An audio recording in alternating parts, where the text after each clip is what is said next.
Welcome back, everyone, to Handforged Gaming. My name is Dutchman26, and today we're going to be revisiting the topic of making money in naval action. There have been so many changes, and with those changes, the way you make money has also changed. The basics are the same, but there are a lot of different techniques that you can now apply. You may ask the question, why do I need to make money? And that's a valid question. A lot of people play this game simply for the PvP, and that is just as valid as any other playstyle. And that's what it comes down to, is playstyle. You make money to support your playstyle. If you PvP, you're going to need money for ships. If you don't have the luxury of a huge wealthy clan who can supply you ships when you need them, and who is not PvP focused, it helps to have some cash set aside for when your prized gold trinket is sunk. So with that said, I'm going to break down the making money concept into a few categories. Category number one would be trading and cargo passenger missions. I'll lump those together and I'll explain why later. Category number two would be fighting, either fighting the AI or fighting other players. You will get cash rewards, you'll get the reals and the doubloons, and you'll also get combat medals depending on the situation. And then the third way that I would say you can make money is what I like to refer to as the passive method. Now, it's not entirely passive where you do nothing, but it's as close as you can get in this game. But on the flip side, you also make less money per hour that you play. First, let's go over the currency and what it is used for. Your main currency is reals, which you will see right up here. Right now, I have just over 600,000 reals. That is the standard everyday currency. You use that to buy ships. You use it to buy provisions and cannons and the upgrades for your ships. You use it to buy crew. You use it for trade goods. The second is doubloons. Right now I'm sitting at about 2,900 right here, and I got another 10,000 in this warehouse, and I have a couple other stacks in other warehouses. Those are used for buying upgrades. These upgrades in the upgrade slot.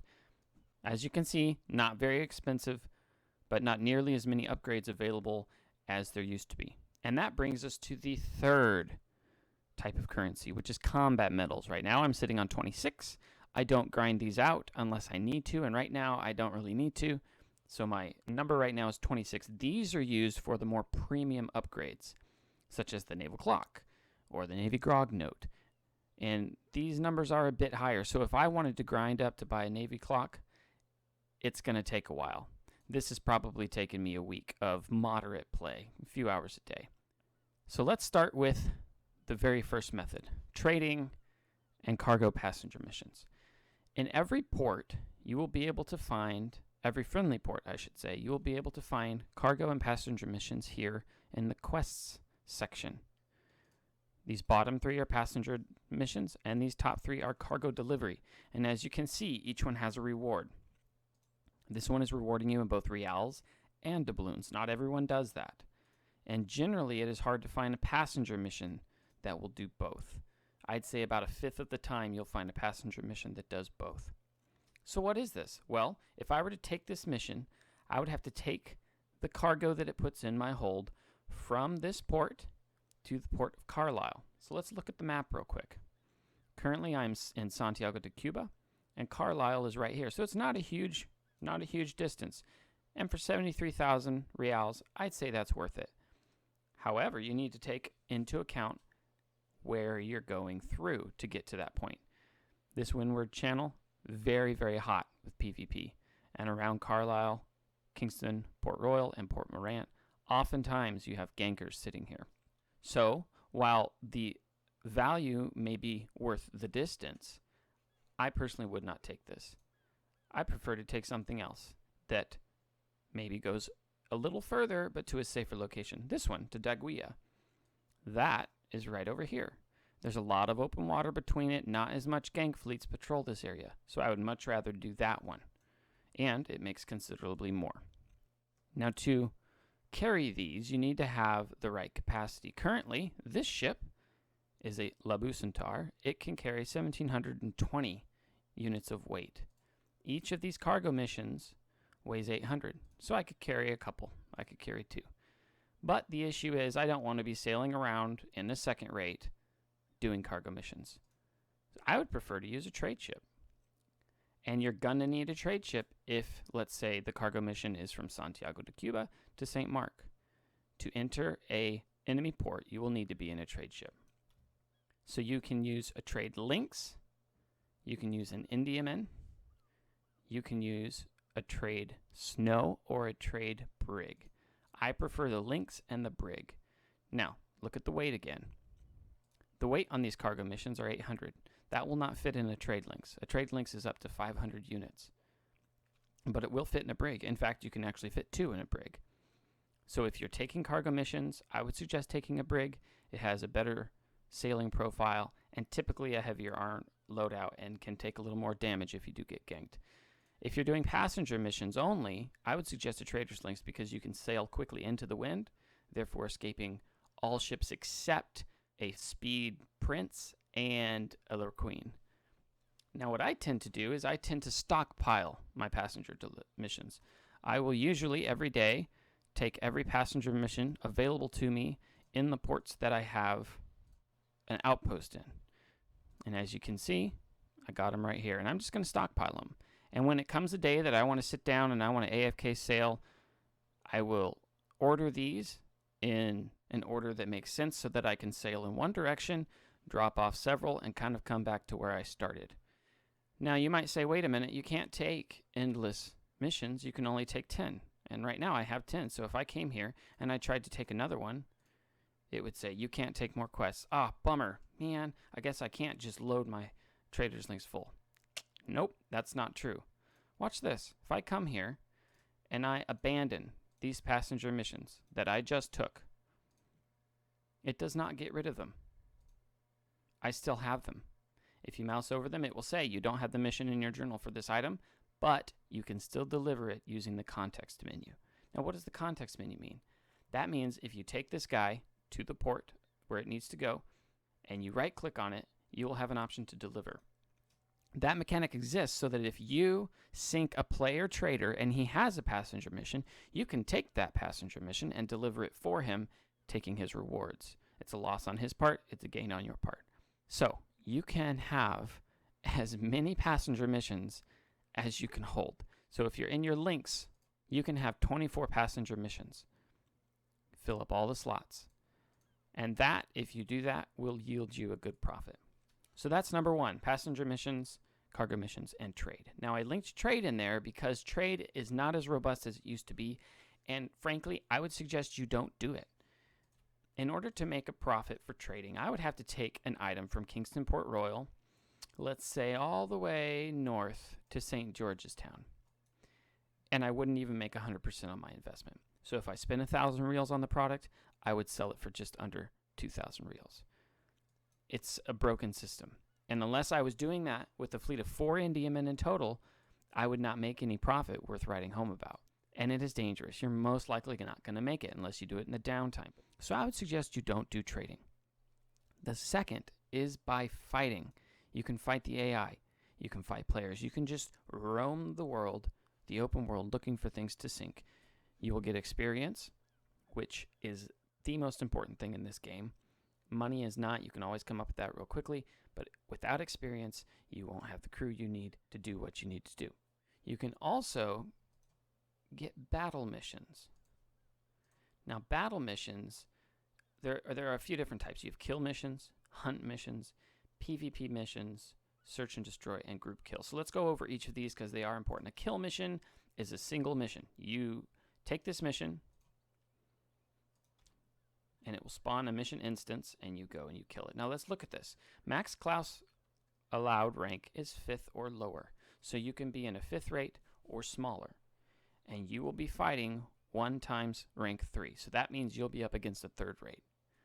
This is going to be a difficult one. Experienced captains can do it, and they can do it within probably 20 or 30 minutes. What is it netting them? It's netting them 370 doubloons, in addition to any of the reals rewarded for the damage they do. In my opinion, kill missions do not pay out as well as other missions, and they do not pay out as well as passenger or cargo missions. You also may find some kill missions that give mission chests. In my opinion, mission chests are junk. They don't drop anything really good. You may get something here and there, but the drop rate is very low. Hunt missions I enjoy hunt missions for the most part. Oftentimes you can find hunt missions that will give you a silver chest or even a gold chest. And they also will give you combat medals. So in this one, for example, it says find and destroy designated targets in the open world. You have to target and sink 13 second rates. And it tells you areas where you can find it. If I take this mission, it will not give me a specific instance. As you can see, nothing specific to me. What it wants me to do is sail around until I find that many second rates and I sink them. Now, it doesn't all have to be in one battle, of course. You can sink them individually and it will keep a tally. Let me show you a couple of the ones that I've got going. I have a hunt mission here. I have to sink 15 fifth rates and it will give me a mission chest. I have destroyed 5 out of the 15. Next kind is the PvP hunt. This is if you want to go out hunting PvP. You need to sink 10, rank 3 through 1 players. It will reward you an Admiral chest, which is a very good chest, and 45 combat medals. Next one is search and destroy. These are probably my favorites because they give you a mission chest, a gold chest, and combat medals. In this one, I have to sink 8 St. Pavels. With this one, I have to sink 7 Wasses. If you can find a port that drops 5th or 4th rate missions, these are 3rd rate missions here, then it will be a lot easier for you. That's what I've done. This search and destroy. Kill 5 surprises. That won't take you much time at all. In an evening of playing, you can easily find 5 surprises on the open world and kill them. You'll get 5 combat medals, a mission chest, and a gold chest, and that is very well worth your time. You can get permits in here. You can get ship notes. You can get expensive upgrades like Cartagena caulking or the Naval clock. And the next is group kill. This is something you could do with friends. If I take this mission, it's going to reward 1,800 doubloons, 3 mission chests, and 3 silver chests. Now, the reason it does 3 and 3 is because it expects you to join with 3 people, with 2 additional people. Rank 5 or lower, so you can all be 5th rates or lower. 3 of you. You will have to kill 1 4th rate and 4 5th rates. That's completely doable with 3 experienced captains. So that is how you go about doing it through fighting.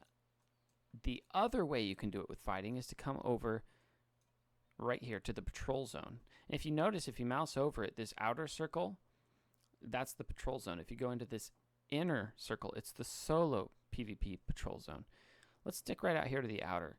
You see the tiers there? It says 5k damage equals 3 combat medals. If you sail into this circle with a warship or any ship, and you attack traders, players, it doesn't matter, and you cause 5k of damage, you will get 3 combat medals. If you do 20k of damage, you'll get 6 combat medals, and so on. If you come into this center circle, it will only allow you to join 1v1, and you have to have the solo patrol class ship of 1. That means you can be up in 1st rates. If you kill someone, you get 2 combat medals. If you kill 3 people, you get 6 combat medals, and so on and so forth. This is probably the most lucrative and easiest way to make combat medals. Come out here with a group of friends, sink everything you can find. You're going to get some PvP. It's going to be fun. You're going to grow your experience, and you're going to make combat medals. Now, let's say you're out here for a whole evening. You've made 12 combat medals, 70k damage. You're done for the night, or you get sunk your last ship. You come back to port. You're going to log off. Nope, stop. Don't log off. You have to redeem those first, or you're going to lose them when the server resets. So come right down here to missions, go to events, go to your daily patrols. It will tell you how much you have earned right here. Right here, I haven't done it yet today, so I haven't earned anything. You would hit claim. It'll give you a couple prompts. You accept those, and bada boom, they will appear right here in your money chest. Now, the third way you can make money, and this is my favorite way because I work from home. I have a home office, and I can do this while I work without compromising my productivity. And what is that? That is what I call the passive method.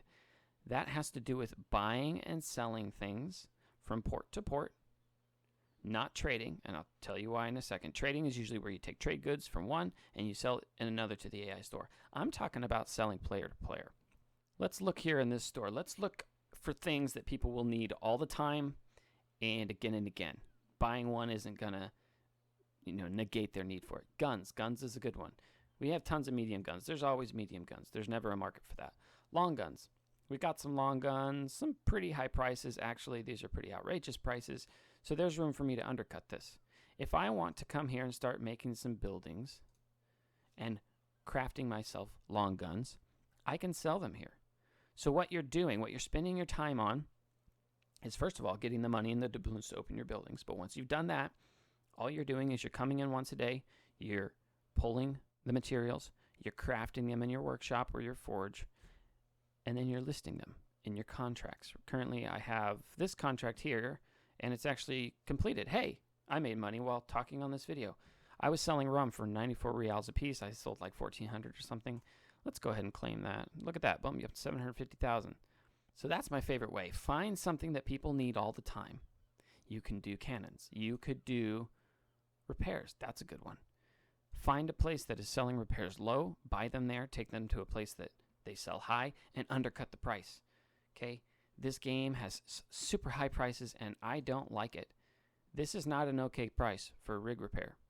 This is not okay, in my opinion. This is going to kill new players, and this is going to kill the game. If I wanted to buy enough repairs for a first rate, I'd be spending in the double digits of reals. That's just not okay. So, sell it for as cheap as you can to still make a profit, but not cheap enough where people will buy yours and then sell it again. So this guy, he's selling for $425. If I came in here and sold for 90 or 100, he'd probably buy all of mine and then relist them for $425. Therefore, he makes all the money, he kills the market, and I'm up a creek. I didn't accomplish anything except making a little bit here and there. So what I would suggest is you undercut him a little bit. Go down to 400. When his supplies run out and your supplies run out, he'll come back in under yours, 350. Then you come under his, 3. And you keep going down until you can't go anymore. Then the market is satisfied. The market is driven down. Another example is you could come to your capital port. Oftentimes the AI market in the capital port has a lot of things that it doesn't have elsewhere. So let's look at repairs. Let's look here. Rum selling for 100 players selling that. Whole repairs 260 players selling that. Rig repairs 105. This is being sold by the AI store. Now I could buy them all and sell them somewhere else high, but I don't want to do that because I'm sitting on 4,765 rig repairs. I really don't need that. I've got a stash that'll last me a while. So the bottom line is, do what works for you. Do what you like. If you enjoy fighting, go make money fighting. It is totally sustainable. If you like trading, go trade. Do your cargo runs. Do your passenger missions. And hey, if you can find some goods that you can trade along the way, do that. If you don't have much time, or you're not good enough yet with your rank and your experience to make a lot of money through fighting, then go ahead and find a couple things you can craft and you can take to a place where you can put a contract down and sell them for higher and make a profit. And then while you're waiting on that contract to be fulfilled, go sink some AI, go find some players. We need to have fun with this game. This should not be a job. This should be a joy. All right, guys, till next time, I appreciate it. My name is Dutchman26. This is Handforged Gaming.